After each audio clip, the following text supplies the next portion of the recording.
Hey, how's it going, Big Dreamers? Wow, it has been a minute and I'm so excited to share with you top 5 tips to increase your health span and increase your life span. For the past 3+ months, I've been working at the Create Cures Foundation in Santa Monica, California, where I work pretty closely with Dr. Longo. If you've heard of him, he has a lot of research around fasting and the fasting mimicking diet, the fasting mimicking approach. And my most common patient is a late-stage cancer patient. We also deal with autoimmune patients. And I work there part-time, and I also am seeing my own private clients on the side.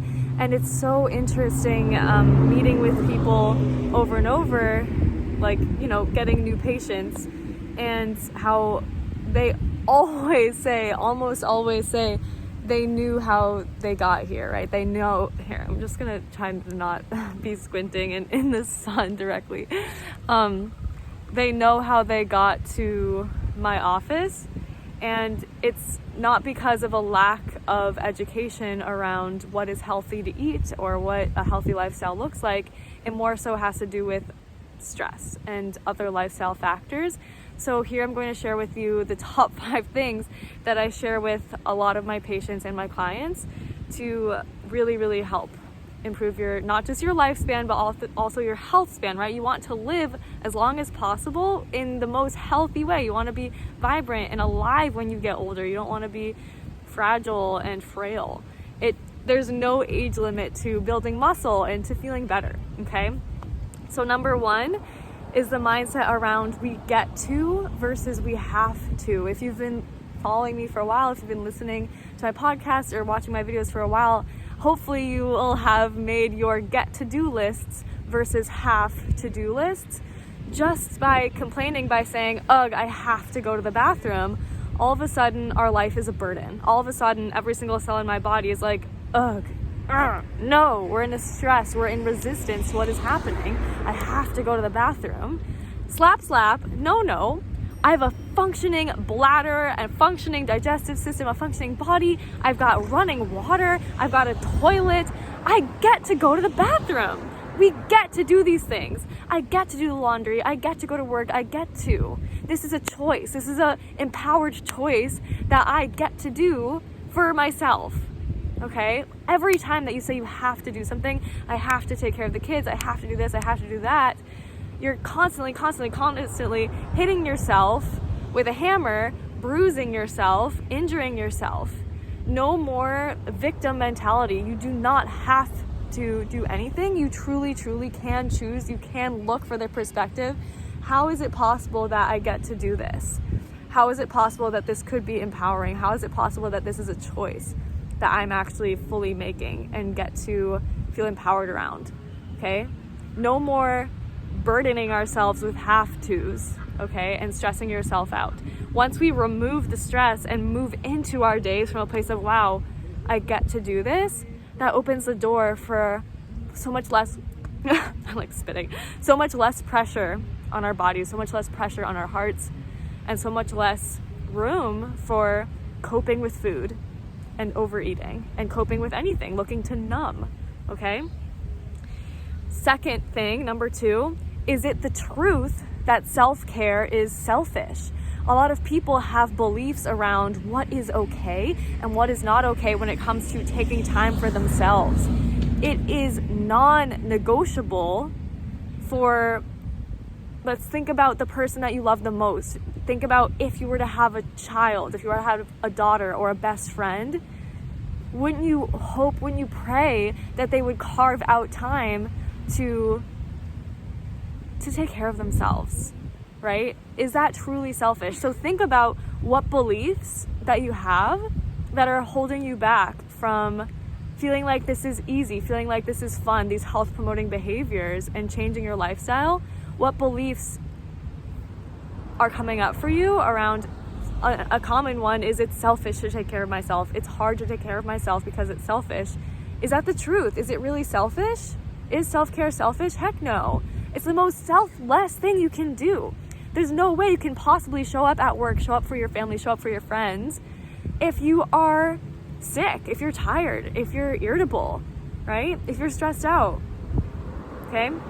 which brings me to these all kind of go together, but which brings me to number 3, primary food as a non-negotiable. If you've been following my videos, you probably know what primary food is versus secondary food. Primary food is what feeds our soul.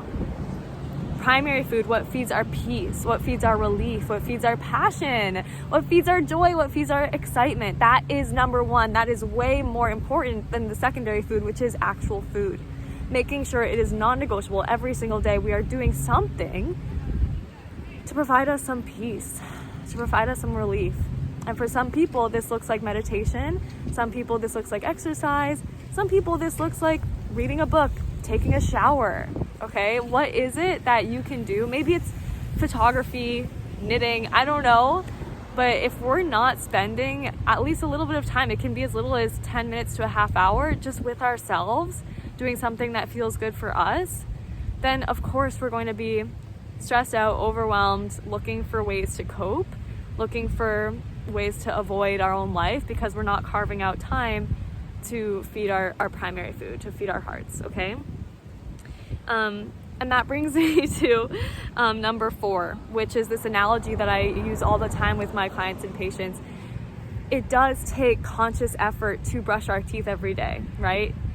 However, it's a habit. And I'm sure you had somebody, hopefully in your young ages, saying, brush your teeth, brush your teeth, brush your teeth. Did you brush your teeth? Make sure you brush your teeth, brush your teeth, brush your teeth. And now it of course feels weird when you don't brush your teeth. You're like, oh, my mouth feels kind of gross. I really want good dental hygiene. Dental healthcare is very expensive. I want to be able to chew my food. So you're going to brush your teeth at least, right, once a day. I hope people out there, you're supposed to brush your teeth every morning and every night for 2 minutes. Brush your teeth. The point is that with this analogy, people are able to think, oh my gosh, these health promoting behaviors, like eating at least 3 servings of vegetables every day, going out and exercising for at least a half hour every day, spending time outside, spending the extra $2 to make sure you get an organic, healthy, vegetable-packed, plant-based meal, going out of your way to make that happen for yourself. These things all become like brushing your teeth. This is who you are. This is what you do. This is non-negotiable. This is what's necessary to feel your best and to take care of yourself, right? You're not like, oh, dang it, this toothpaste, it's so expensive. I'm just going to stop brushing my teeth now. Or, oh, I'm so stressed out. I'm just not going to brush my teeth anymore. Okay? No, this is who you are. It's not even...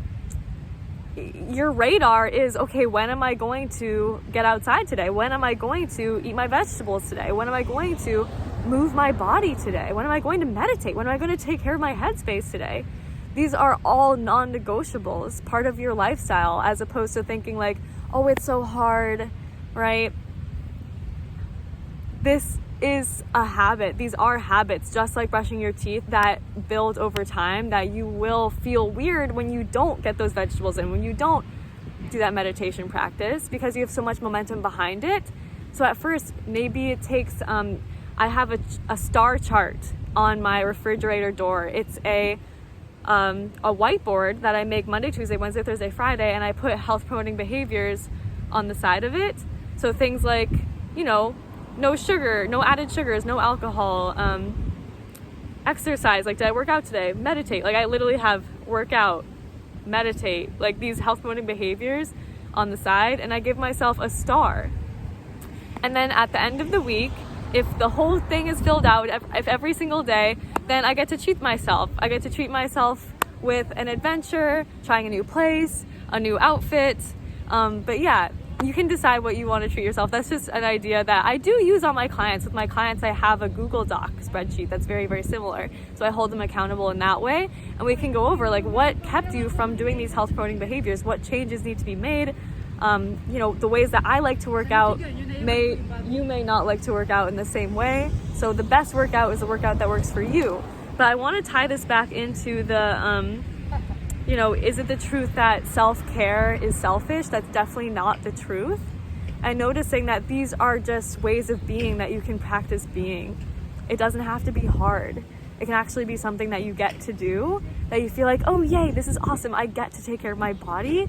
I get to feel empowered and excited around improving my health span and improving how people feel when I walk into a room. When I walk into a room, I get to create a sense of comfort, a sense of relief, a sense of peace, a sense of we got this under control, right? Because this healthy person who is able to communicate that she needs or he needs more time to themselves for primary food, like really being able to communicate that is a true leader, right? Being able to be that parent, to be that role model for people, that to show everybody that it's okay to take time for yourself, okay?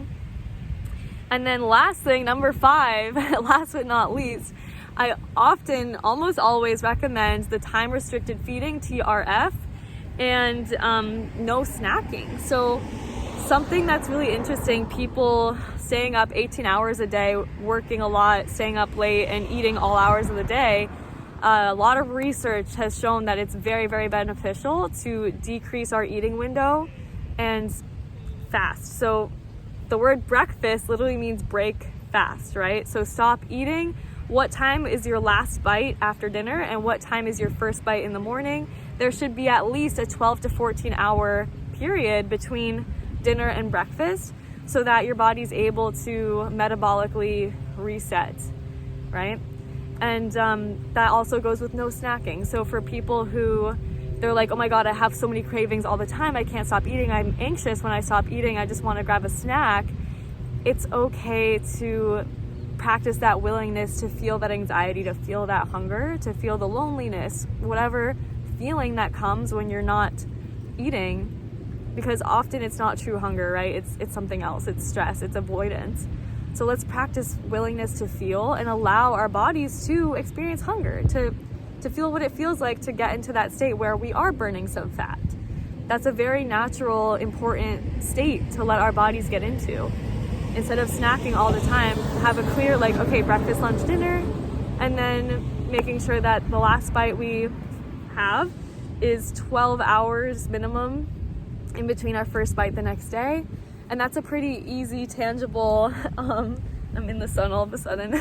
That's a pretty easy, tangible goal for most people before they even change anything drastically about going more plant-based or anything like that, okay, to really improve their health span and their lifespan.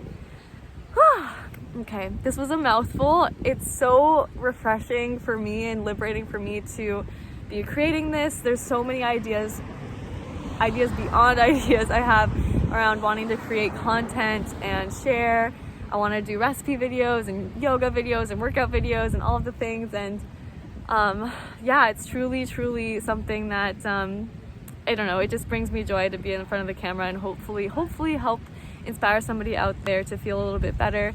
So if this helped you at all, please leave a comment down below. Let me know what videos you would like to see. And I hope you enjoyed this. Yeah, I hope you enjoyed this raw, unedited. I'm just gonna upload it, okay? Let's spend more time in nature, and I'm gonna spend less time editing and not be overwhelmed by that, okay? Hit me up on Instagram at vitamin.katie, vitamin.katie. Let me know if you have any questions or concerns, and you are amazing. Take a deep breath. Feels good to breathe. Have a great day. Bye.